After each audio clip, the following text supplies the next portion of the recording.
Not directly, but the impact of not knowing has caused a huge amount of distress and worry. The impact of not knowing whether you're going to continue to have the equivalent of a mobility allowance, the disability living allowance that funds a car, and the impact of not knowing whether they would decide to make me work ready and have to go and try and find work when I'm already doing a huge amount in the voluntary sector, which I'm led to believe by others might be useful.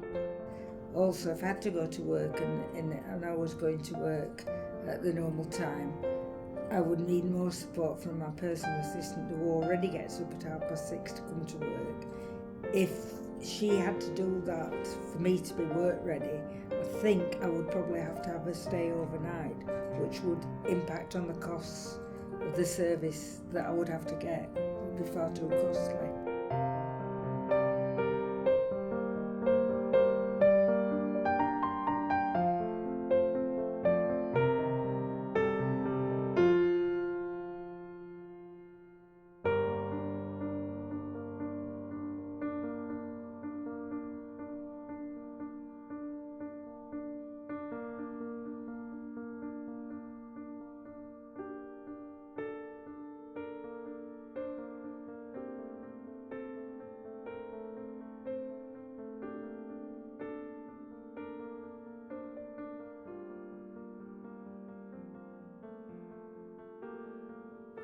All of us with impairments in a community like Barnsley find that we're not very common, we're not commonly seen.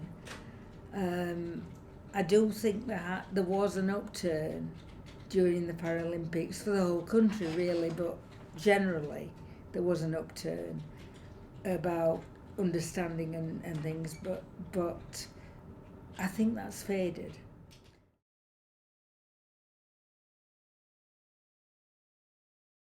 I don't know where the public services are, at least ones that help. All my issues tend to surround like people like welfare rights saying, well, these are the laws, you've just got to do things the way the laws say. No, the support that I get is more than I got before the cuts came in, which is a good thing. I'm quite surprised at the amount of support that I do get. I have lost work because of health issues from quite a time ago. And so I've been reliant upon benefits for almost 20 years. Well, my benefits have been stopped completely now because I'm finding it difficult to fit the criteria that's set down by a law. The benefits agencies are administering those laws to the letter. And because of the health issues, it's made it impossible for me now to get any benefit.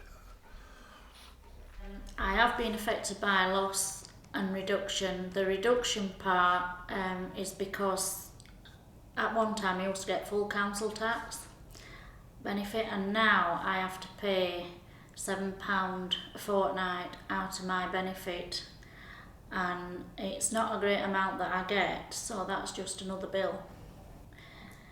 Well, it's affected me because it's another worry. I've got to be able to find that money, and as well as paying for everything else, and it makes it harder.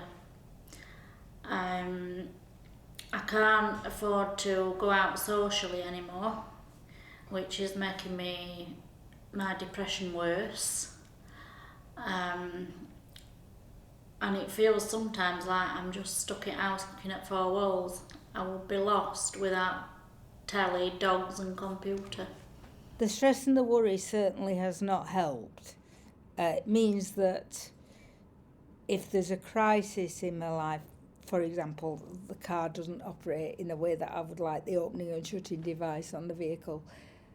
When that goes wrong and you're not sure whether your mobility allowance might actually be there in the future to actually run the car, you think, I'm not sure. That is worrying. And if there are rumours or facts going around that says that if you are a volunteer you will maybe not have your vehicle paid for, but if you're in a paid job you will, that is very, very stressful.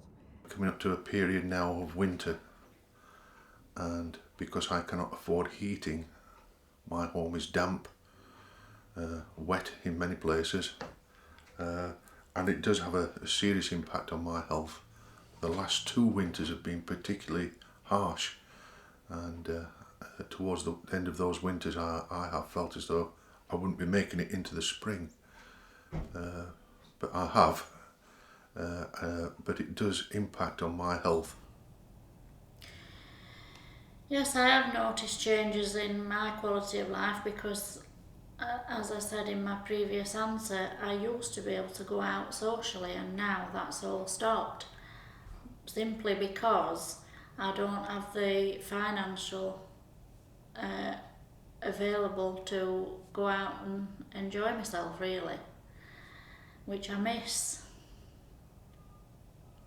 Why is it disabled people is getting that hard? They say, can you tell us? Because the person that brought it out, he's been moved to another job. And this is why I said... yeah, we should be asking the government. We should be asking, we should have been... should be because, asking the government. Because the two, this coalition, since they came in, they've done nothing. I see in the dip where I've been, when I've been to, let's say, Rotherham and in Barnsley and that, in Sheffield and that, I see the buildings shut down, closed down. There's very little quality of life without money. This society is set up that you need money to live and survive. So I found it difficult just in everyday things. Buy new clothes, you need clothes to go out. So my social life is very poor. If it wasn't for the project that I'm involved in, there would be no social life.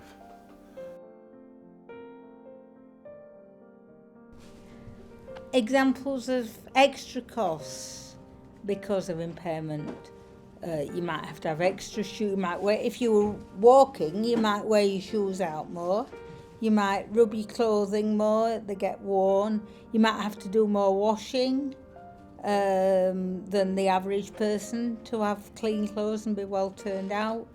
You might be given a quote for a repair to a vehicle that you really have to take because you've no other choice but have it done by the specialists. You probably might need to keep your house warm more than the average person might do. From day to day it varies, but mostly I can't walk anymore. I used to be able to walk with 2 crutches, but I can't do that anymore. I can't bend. Pavements and steps were always a nightmare. I'm in a lot of pain, stiffness, get spasms, which are really, really painful. So I'm having to take medication for that, and it does make you miserable, really. Well, it's all right in some ways. Some ways it's a bit hard. Do you feel like you need some extra support to meet the needs This is associated it. with your disability? I mean, I also have some support with Russell and Angela Gilroy, community nurse. Now, I've said I can manage on my own and I'm doing really well. But it's these cutbacks, they're cutting back on things.